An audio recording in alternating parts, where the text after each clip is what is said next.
Assalamualaikum warahmatullahi wabarakatuh. Alhamdulillahilladzi ja'ala al-qalama lil kitabah wal kitabah lil qiraah wal qiraah lil ma'rifah wal ma'rifah lil ibadah wal ibadah lillahi ta'ala. Nama saya Teddy Alif. Saya akan membawakan sebuah tausiah dengan tema gaya hidup yang diajarkan oleh Rasulullah Sallallahu Alaihi Wasallam serta jati diri seorang pemuda. Sebagai manusia, khususnya umat Islam, kita semua harus memiliki gaya hidup yang sesuai dengan norma-norma kehidupan yang berlaku, atau dengan disebut gaya hidup yang diajarkan oleh Nabi Muhammad Sallallahu Alaihi Wasallam. Namun kebanyakan dari kita, khususnya para pemuda, banyak sekali mereka tidak mengikuti gaya hidup yang sudah Nabi contohkan. Justru mereka mengikuti gaya hidup yang ada atau condong dalam budaya barat, atau dikenal dengan westernisasi. Seringkali kita melihat pemuda-pemudi yang ugal-ugalan di jalan dengan alasan mencari kehidupan yang sejati. Mereka melakukan segala cara, tidak memandang halal, tidak memandang haram. Mereka hantam, mereka terjang demi ingin mendapatkan gaya hidup yang ego mereka inginkan. Lalu, ada pula yang melampaui batas tapi belum juga puas.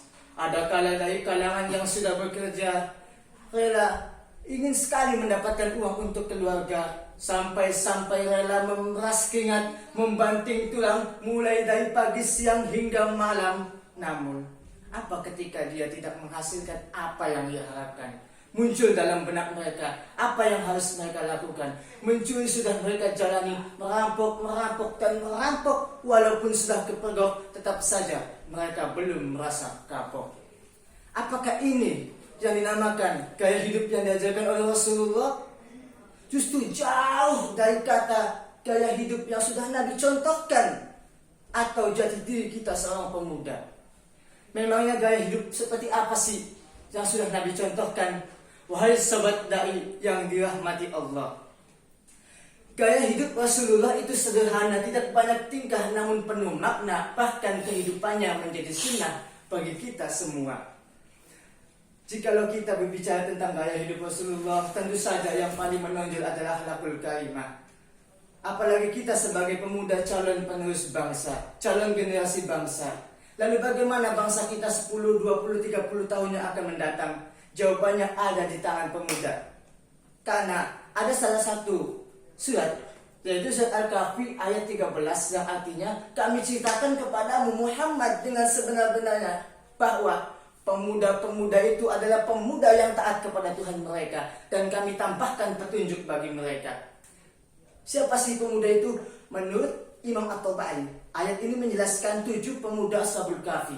Mereka adalah pemuda yang kuat imannya, menekankan sangat kuat imannya untuk menghadapi persoalan-persoalan yang menentang.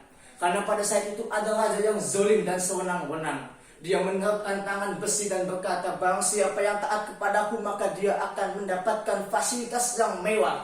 Namun sebaliknya dia akan dibunuh jika tidak taat kepadanya.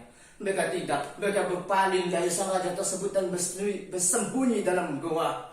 Lalu berdoa, wahai Tuhan kami, berikanlah kami rahmat dari sisimu, dan tolong sampaikanlah kepada kami petunjuk dalam urusan kami.